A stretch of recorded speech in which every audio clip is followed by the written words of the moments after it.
기도하는데, 내가 열심히 신앙생활 하는데 세상이 내 삶이 잘 안 바꾸려고 할 때 어떡하냐라는 거죠. 그래서 오늘 우리가 읽은 말씀들은 그런 말씀을 합니다. 세상을 바꾸시는 하나님은요, 내 삶의 환경을 바꾸시기 전에 먼저 하시는 일이 있습니다. 이게 먼저예요. 뭐냐면 오늘 우리 안에, 사람 안에 말씀을 심으신다는 것입니다. 그리고 그 말씀이 그 사람의 삶을 지나서 이 행동이 되고 실천이 될 때 사건이 되게 하는 것입니다. 저도 가끔 현지 교회 성도들 만나면 그런 경우가 있어요. 어렵다고 도와줬으면 좋겠다고요. 간혹 냉정하게 얘기합니다. 도와주지 말라고요. 주지 말라고요. 왜냐하면 생활비 대주고 쌀 주면 그거 팔아서 술 먹을 건데요. 그거 갖다가 그대로 갖다가 도박할 건데요. 뭐 깨진 독도 이건 깨진 독이 아니죠. 그래서 아주 냉정하게 얘기를 하니까 막 뭐 저쪽으로 얘기를 하는 경우들이 있습니다. 근데 사실 마음이 좀 쓰리죠. 아프죠. 아직도 기억 남는 건 어떤 할머니가 자기 등에 막 이렇게 골맞다고 이렇게 보여주는데요. 그러면서 자기 병원 가게. 근데 몸에서는 술 냄새가 아주 코를 찔러요. 같이 가셨던 의사분이, 장로님이 뭐라고 하냐면, 목사님 저거 알코올 중독 때문에 생기는 궤저예요. 주시면 안 돼요. 근데 참 마음이 뭐라 그럴까요? 그렇죠. 돌아가면서 근데 기도하는데 하나님이 너는 어떠니? 라고. 저도 기도하는 게 있잖아요. 근데 내 속에 온전하지 못한 것들이 고쳐지지 않으면 그게 바로 깨진 부분이 됩니다. 다 새버리는 거죠. 때로는 그것 때문에 더 나빠질 수도 있다는 것입니다. 오늘 예레미야는 하나님이 부르시니까 자기가 부족하다고 말합니다. 이 어리다라는 말이 자격이 없다 이런 뜻입니다. 나는 말을 못합니다. 저는 부족하기 때문입니다. 이렇게 얘기하죠. 그런데요, 하나님의 말씀은 그의 능력부터 묻지는 않으십니다. 이 1장 9절이 이래요. 내가 내 말을 내 입에 맡긴다. 예레미야를 예언자로 만든 건요, 그의 지식이나 용기가 아니었습니다. 예언자가 된 이유는요, 하나님의 말씀이 그의 안에 들어온 것이 시작입니다. 왜 아브라함이 복의 근원이 됩니까? 너는 너의 본토 친척 아비의 집을 떠나 내가 지시할 땅으로 가라. 내가 너로 큰 민족을 이루고 복의 근원이 될 것이라는 이 말씀이 그의 안으로 들어온 때부터 그는 복의 근원이 된 것입니다. 떠나기 전에 주님의 말씀이 그에게 임한 것입니다. 원래 신앙이 그래요. 우리가 하나님을 위해서 무언가를 할 수 있는 것보다 중요한 것은요, 하나님의 말씀이 우리 안에 머물러 있느냐라는 것입니다. 교회에서는 체면이 중요한 게 아닙니다. 교회에서는 학위가 중요한 게 아닙니다. 교회에서는요, 그 사람의 재력이 중요한 게 아닙니다. 주님의 말씀이 그의 안에 머물러 있느냐가 중요한 것입니다. 주님의 말씀을 들을 수 있느냐가 바로 항전직의 기준이 되는 것입니다. 말씀이 마음에 머물면 세상과 사람 보는 눈이 달라집니다. 성공과 실패를 판단하는 기준도 달라지는 것입니다. 무엇을 붙들고 무엇을 내려 놓아야 하는 기준마저도 새롭게 보이는 것입니다. 그래서 신앙은 절대로 종교적인 지식이 아닙니다. 진짜 신앙은 하나님과, 살아계신 하나님과의 관계를 유지하는 것입니다. 오늘 그러잖아요. 예레미야가 왜 예언자입니까? 오늘 하나님이 그에게 하시는 것이 있지 않습니까? 저 부족한데요. 아니 됐고, 너는 내가 어디로 가라 하면 넌 어디로 가고, 내가 이리로 가라면 이렇게 가고, 내가 이 말 하라면 이 말 하고, 저 말 하라면 저 말 하면 되는 거야. 무슨 얘기예요? 그는 이미 하나님의 말씀, 하나님의 음성을 들을 수 있었다는 것입니다. 하나님의 뜻이 무엇인지를요, 자각하고 있었다는 겁니다. 그거면 된 것입니다. 오늘 우리의 믿음도 마찬가지입니다. 그런데 이게 왜 오늘 우리 시대에는 문제가 될까요? 원래 구약에서는요, 구약시대 때는요, 이걸 할 수 있는 사람이 몇 안 됐습니다. 사사, 예언자, 제사장, 왕, 이 정도예요. 그런데 왜 우리가 성경을 보고서부터 신약이라고 하냐고요? 예수님이 오셔서 예수님을 통해서 우리에게 성령을 부어주셨습니다. 성령이 임하시고 나서 우리가 이거 아니었는데도요, 이게 되는 거예요. 그래서 서신서에서 뭐라고 얘기합니까? 왕 같은 제사장이라고 얘기하는 것입니다. 그래서 그리스도인이라고 얘기하는 것입니다. 기름 부음 받은 사람들이라는 거죠. 이걸 느낄 수 있다는 것입니다. 이게 바로 교회의 정체성입니다. 제가요, 한국 가면 사람 잘 안 만나는데 꼭 만나는 절친들이 몇 있습니다. 근데 그 중에 한 명이 저한테 좀 막 투덜투덜해요. 좋은데 그 제일 친한 친구들끼리 학교 친구들이니까 30년, 40년 됐잖아요. 어디 가서 사우나 가가지고 같이 뜨끈한 데서 물 담그고서 그러면서 시원한 식혜 마시면서 얘기 좀 하자. 전 질색을 합니다. 저희가 잘 가는 어디 카페에 그런 시설이 다 되어 있거든요. 질색을 해요. 미얀마 20년 사니까요.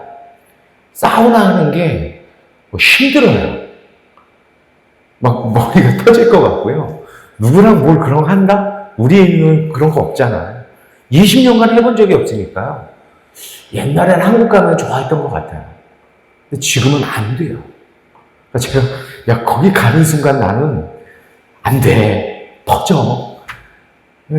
친구들이 멋져서 막 이럽니다. 근데 안 돼요.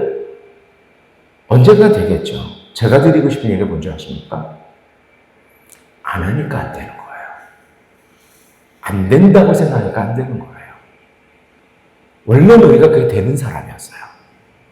성령이 우리에게 오셔서 우리가 예수를 구주로 고백하고 세례받았잖아요. 약속하신 주님의 성령은 우리 가운데 오십니다. 지금도 말씀하십니다. 근데 이거를 받아들일 수 있는 감각이 무뎌졌어요. 죽었어요. 이걸 살려내는 게 사실은 기도고 영성입니다. 그래서 이러한 것을요, 계속 의지하는 것입니다. 내가 하나님 뜻대로 살아야겠다. 주님의 말씀대로 살아야겠다. 주님의 음성을 들어야겠다. 그러니까 내 자신의 삶을 다듬기 시작한 겁니다. 그래서 그걸 잘 들으려고요. 잘 들을 수 있는 자리에 가는 것입니다. 예배 전에 이게 찬양이 막 소리가 찌릿찌릿하고 이상했죠? 여기 충전하는 데가 고장이 나가지고 방전이 됐나 봐요. 딱 다시 꽂으니까 소리 나죠. 성령의 음성이 우리 가운데 충만히 있으면요, 우리 가운데 능치 못한 게 없습니다. 그런데 이것을 잊어버리는 순간요, 뭔가 시들시들한 게 정상인 것처럼 취해질 때가 있어요. 절대 술에 취하신 분들은 자신이 술에 안 취했다고 얘기를 합니다. 뭔가 영적으로 방전되신 분들은요, 자신은 괜찮다고 얘기합니다. 그것을 의지하고 끊임없이 닫아놓고요, 그거를 유지하려고 할 때 주님의 목소리에 반응할 수 있는 것입니다. 그래서 우리가요, 하나님의 말씀을 읽을 때 그 말씀에 실려있는 주님의 음성이 있습니다. 정말 바람결에 담겨오는 하나님의 음성이 있어요. 제 스승 중 하나가 나야가라 폭포를 다른 목사님들하고 갔어요. 미국에 갔다가 4시간을 차를 타고 갔대요. 도착했대요. 나야가라 폭포에 가서 단체 사진을 딱 찍었대요. 다른 목사님, 자, 이제 갑시다. 목사님 황당했대요. 4시간 걸려서 이거 왔는데 이걸 좀 즐기고 느끼고 여기서 좀 묵상하고 그러고 가야지. 사진 찍었으니까 가자. 오늘 우리의 영성이 그러지 않을까요? 그래서 그분은 남았대요. 자기 돈으로 알아서 가겠다고. 그리고 비행기표 바꿔가지고 하루 거기 있은 다음에 한국으로 왔다고요. 오늘 우리는 어떻습니까? 우리의 삶 속에 담겨있는 주님의 음성 들어야 합니다. 사람들이 이쪽으로 가자고 얘기할 때 하나님의 뜻은 무엇인지 내가 좀 기다려보겠다. 그리고 그 뜻이 들리지 않을 때요, 내가 왜 뭐가 문제가 있어서 주님의 뜻을 듣지 못할까? 자신을 돌아볼 수 있는 그 믿음 회복하시기를 축원합니다. 여러분, 오늘 우리에게 중요한 것이 있습니다. 말씀은요, 주님의 목소리는요, 무너뜨리기 위해서가 아니라 우리를 살리기 위해 오십니다. 오늘 하나님이 10절에 예레미야에게 말씀하십니다. 간단하게 얘기하면 이겁니다. 뽑으며 허물며 멸망시키며 파괴하며 세우며 심게 하였다. 뭔가 하고 싶지 않아요. 예언자가 됐더니 맨날 뽑고 허물고 멸망시키고 파괴하고 부시는 얘기가 나옵니다. 그런데 이것이요, 히브리어를 알면 좀 달라져요. 히브리어의 문법이요, 언제나 마지막이 중요하다 이거는 없어요.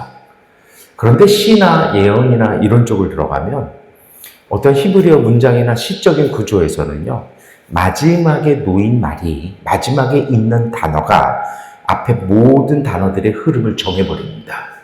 무슨 얘기냐면요, 이걸 히브리 사람이 히브리어로 읽어내면 뭐냐면, 왜 뽑고 허물고 멸망시키고 무너뜨리느냐? 이유가 있다는 것입니다. 왜요? 세우고 심기 위해서 뽑아야 되고 허물어야 되고 멸해야 되고 무너뜨려야 한다는 것입니다. 이해가 되시기 시작하십니까? 무슨 얘기입니까? 새로 건강하게 만들기 위해서는 예전 것은 뽑아내야 한다는 것입니다. 그래서 사도 바울이 이전 것은 지나갔으니 보라 새 것이 되었다는 것입니다. 새 것이 되기 위해서는 이전 것은 뽑아야 한다는 것입니다. 하나님이 뽑으신 까닭은요, 빈자리를 만들기 위해서입니다. 무너뜨리시는 까닭은요, 생명을 다시 심기 위해서입니다. 하나님은 무너뜨리기 위해서 임하시는 분이 아니고요, 다시 세우고 다시 심기 위해서 일하시는 분이라는 겁니다. 우리 삶에도 뽑혀야 할 것이 있습니다. 우리의 잘못된 성격, 우리의 그 삐뚤어진 마음들, 우리의 잘못 깨어진 습관들, 이것이 바뀌기 전에는요, 안 됩니다. 오래된 두려움이나 굳어진 판단, 사람을 향한 마음, 자기만 생각, 옳다고 옳다 행하는 고집, 이런 것들이 바뀌지 않으면, 이런 것들이 뽑히고 이런 것들이 부서지지 아니하면 다시 세울 수 없다는 것입니다. 하나님은 우리를 빈 채로 그져두지 않습니다. 두려움이 뽑힌 자리에 신뢰를 심으시고 교만을 허문 자리에는 우리의 온이 것입니다. 우리의 잘못된 습관들이 끊어진 자리에 하나님은 거룩한 성품을 불어넣어 주시는 것입니다. 이것이 되었을 때 삶이 바뀌는 것입니다. 이것이 말씀이 주는 소망입니다. 우리 안에 무너지는 것이 있다고 해서 모든 것이 끝난 것이 아닙니다. 하나님께서 더 깊은 생명을 심고 계시는 것입니다. 그래서 때로 우리 가운데 뺏김이 있고요, 우리 가운데 놓침이 있고요, 우리 가운데 비움이 있을 때 감사함으로 하나님 앞에 나아가시기를 축원합니다. 비움을 경험하면서 하나님의 체험을 볼 수 있는 믿음이 되어야 합니다. 자세가 되어야 합니다. 주님께서 비우셨으니 하나님이 부으시는 새 것으로 내가 충만해지겠다라고 그 그릇들을 준비하는 깨어남이 있어야 할 것이라는 것입니다. 이와 연해서 예수님은 씨 뿌리는 비유를 말씀하십니다. 씨가 길에도 돌밭에도 가시덤불에도 떨어졌습니다. 이 설명을 많이 했습니다. 그런데 중요한 건요, 씨 뿌리는 농부는 포기하지 않는다는 것입니다. 왜냐하면 하나님의 말씀은 생명입니다. 하나님은 오늘 우리가 생명 없으면 죽는다는 걸 아십니다. 그래서 주님의 말씀을 끊임없이 우리 가운데 뿌리십니다. 하나님은 실망하지 않으십니다. 오늘 이 복음서를 읽을 때 우리는 자꾸 생각하는 것이 나는 어떤 땅인가 묻습니다. 또 그렇게 생각하라고 설교하기도 합니다. 그런데 여러분, 예수님의 관심은요, 좋은 사람 찾는지 않습니다. 예수님은 좋은 마음 가진 사람 찾는 것이 아닙니다. 말씀이 가리키는 것은요, 이 사람을 좋은 땅으로 만들어간다는 것입니다. 오늘 우리 안에 이 네 가지 종류가 다 있을 수도 있습니다. 완벽한 사람이 어디 있겠습니까? 도덕군자라고 불리는 사람들도 못된 부분들도 있습니다. 우리의 마음도 때로는 길처럼 굳어집니다. 돌판처럼 흔들립니다. 가시덤불처럼 염려와 욕심으로 가득 찰 때도 있습니다. 그러나 중요한 건 하나님은 말씀을 거두지 않으신다는 것입니다. 오늘도 다시 우리 가운데 말씀을 주신다는 것입니다. 이것이 복음입니다. 마음이 좋아서 말씀이 오는 것이 아니라 말씀이 오기 때문에 그 말씀이 우리의 마음을 새롭게 하신다는 것입니다. 그 말씀에 따라서 그 말씀을 쫓아서 우리 안에 돌을 골라내고 우리 안에 가시와 덤불을 제거해버리는 것입니다. 이렇게 될 때 말씀이 사건이 되게 하는 좋은 땅 되는 것입니다. 좋은 땅은 특별한 사람 아닙니다. 맑은 마음으로 말씀을 받아들이는 사람입니다. 어제도 말씀드렸지만 맑은 마음, 맑은 영성은요, 순진하고 러블러블 블리블리한 마음 그런 거 아닙니다. 여리여리한 거 그런 거 아닙니다. 하나님의 말씀을 자기 욕심대로 바꾸지 않는 우직함이 있는 마음이 맑은 마음입니다. 왜 그걸 지키냐고 하니까 그것이 옳으니까요. 이것이 하나님의 말씀이라서 나는 지킨다라고 얘기하는 것입니다. 세상이 손해라고 말해도 말씀이 옳다고 하면 그 길 나 혼자라도 걸어가겠다라는 그 마음, 그것이 바로 맑은 사람입니다. 그래서 맑음은요, 약함이 아니라 하나님을 신뢰하는 용기입니다. 맑은 마음은 부드럽지만 단단합니다. 그래서 우리에게 주어진 주님의 말씀을 꽉 붙잡고 있는 것입니다. 꽉 붙잡고 있으니까 거기에서 싹이 나고 거기서 줄기가 나고 거기서 열매가 나는 것입니다. 씨앗은 소리 없이 땅을 뚫고 올라옵니다. 그 시간을 견딜 수 있는 사람, 이것이 바로 맑은 사람입니다. 그래서 오늘 더 정직하게 살고요, 오늘 더 주님의 말씀을 더 지키려고 몸부림치는 영성, 그것이 바로 맑은 사람입니다. 그리고 이러한 맑은 사람이 하나님을 볼 것입니다. 여러분, 오늘 우리의 말씀이 마음에만 머물러선 절대로 열매를 맺지 못합니다. 예레미야는 이 말씀을 품은 뒤에 평생 이 말씀 쫓아갔습니다. 하나님의 말씀하시면 그대로 쏟아붓게 쫓깁니다. 고통스러워해요. 고난이 있어도 그는 그대로 살았습니다. 그것이 바로 말씀의 능력입니다. 예수님은 이 말씀 듣고 깨달아 열매 맺는 사람이 복된 사람이라고 우리에게 말씀하십니다. 그래서 여러분, 말씀이 행동을 만날 때 삶이 되는 것입니다. 여기에는 훈련이 필요해요. 뭔가 깨달은 게 있으면요, 빨리 움직이려고 하는 겁니다. 뭔가 눈에 보이는 것이 있으면 빨리 고치는 것입니다.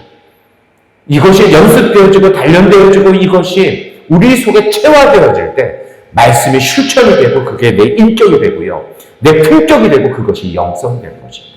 그리고 축복이 되는 것입니다. 여러분, 오늘 우리가 이제는 기도할 시간입니다. 예레미야는 심는 하나님을 보았습니다. 예수님께서는 열매 맺는 사람을 말씀해 주셨습니다. 하나님은 오늘도 우리 안에 말씀을 심으십니다.